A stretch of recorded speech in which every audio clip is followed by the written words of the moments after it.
અમેરિકાના 50% ટેરિફની અસર સુરતના હીરા ઉદ્યોગ પર સર્જાશે, જેના કારણે નાના રત્ન કલાકારોમાં બેરોજગારીનું સંકટ સર્જાઈ શકે છે।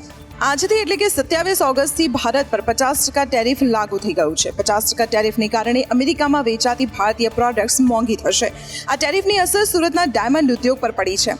ટેરિફના કારણે ડાયમંડ ઉદ્યોગ પર સંકટના વાદળો છવાયા છે।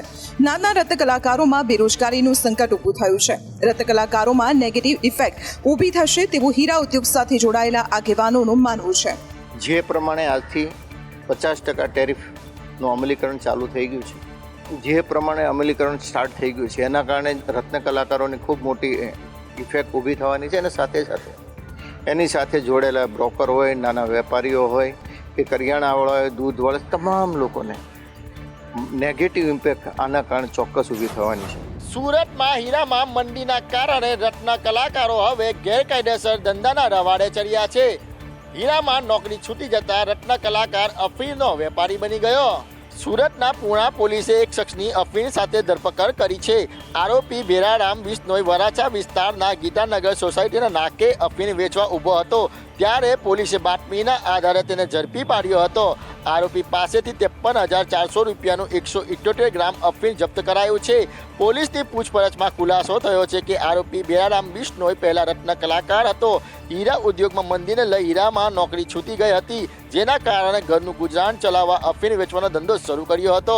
આ ધંધા સાથે સંકળાયેલા એક વધુ આરોપીને પોલીસે વોન્ટેડ જાહેર કર્યો છે।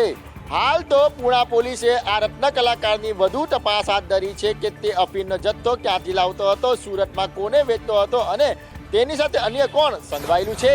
ટ્રમ્પ સરકારે લાદેલા ટેરિફ્સને કારણે ઘણી ભારતીય ડાયમંડ કંપનીઓ પર વ્યાપારિક દબાણ વધી રહ્યું છે। પરિણામે કંપનીઓ ખર્ચ ઘટાડવા માટે આ પ્રકારના કાપ મૂકવા મજબૂર બની છે। કતારગામ વિસ્તારમાં આવેલી ક્રિસ ડાયમંડ એન્ડ જેમ્સ કંપનીએ દિવાળીની ધમાકેદાર સિઝન પહેલા 100થી વધુ અનુભવી રત્ન કલાકારોને અચાનક જ છૂટા કરી દીધા છે। કંપનીના આ નિર્ણયથી કારીગરો અને તેમના પરિવારો ભારે મુશ્કેલીમાં મુકાયા છે। કંપની દ્વારા 3 દિવસમાં જુદા જુદા ડિપાર્ટમેન્ટમાંથી કારીગરોને કોઈ પૂર્વ જાણ કર્યા વગર જ છૂટા કરવામાં આવ્યા છે। છૂટા કરાયેલા કામદારો મેનેજમેન્ટ તરફથી તેમને કોઈ પણ પૂરતું કારણ જણાવવામાં આવ્યું નથી અને ન વળતર, ન બોનસ કે ગ્રેજ્યુએટી પણ આપવામાં આવી નથી। ખાસ વાત એ છે કે આમાંથી ઘણા કારીગરો છેલ્લા 15-20 વર્ષથી સતત કંપની માટે કામ કરતા હતા। કંપની વિદેશના ઓર્ડર પર આધારિત જોબ વર્ક કરતી હોવાથી અમેરિકાની ટેરિફ નીતિ અને વૈશ્વિક બજારમાં મંદીની સીધી અસરો જોવા મળી છે। અમેરિકા સાથે ટેરિફ વોર વચ્ચે ડાયમંડ કંપનીઓએ કારીગરોને છૂટા કરી દેતા કારીગરો માટે મોટો ઝટકો। અચાનક 100 જેટલા રત્ન કલાકારોને છૂટા કરી દેવાયા। અમદાવાદની એશિયન ગ્લોબલ સ્કૂલના સ્ટાફ સાથે ઝપાઝપી અને ધમકી આપવા મુદ્દે NSUIના પ્રમુખની ધરપકડ કરવામાં આવી છે। અમદાવાદના ચાંદખેડામાં આવેલી એશિયન ગ્લોબલ સ્કૂલમાં શહેર NSUI પ્રમુખે એડમિશન બાબતે માથાકૂટ કરી ઝપાઝપી કરતા ધરપકડ કરાઈ છે। શહેર NSUI પ્રમુખ તિલકરામ તિવારીએ સ્કૂલના ડિરેક્ટર સાથે બોલાચાલી કરી ધમકી આપી હતી, જે બાદ સ્ટાફ અને વાઇસ પ્રિન્સિપાલ સામે હાથાપાઈ અને ધક્કામુક્કી પણ થઈ હતી। સ્કૂલ ઓફિસમાં થયેલા ઝપાઝપીના વિડીયો પણ સોશિયલ મીડિયામાં વાયરલ થઈ રહ્યા છે। આ સમગ્ર મામલે ધોરણ 8માં અભ્યાસ કરતો વિદ્યાર્થી સ્કૂલમાં 1 વર્ષથી ધમાલ મસ્તી કરે છે।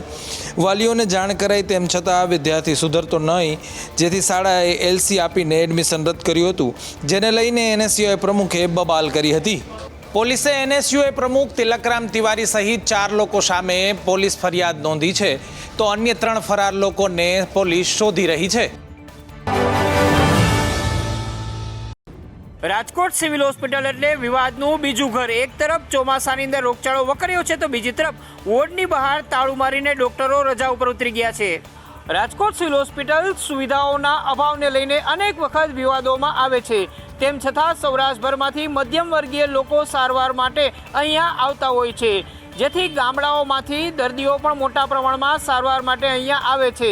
હાલ ચોમાસાના માહોલમાં મચ્છરજન્ય અને પાણીજન્ય રોગચાળો વકર્યો છે, ત્યારે આજે દર્દીઓ સિવિલ હોસ્પિટલ પહોંચ્યા હતા, જ્યારે ઇમરજન્સી સિવાયના તમામ વોર્ડની અંદર ખંભાથી તાળું લટકતું જોઈને તેઓ ચોંકી ગયા હતા।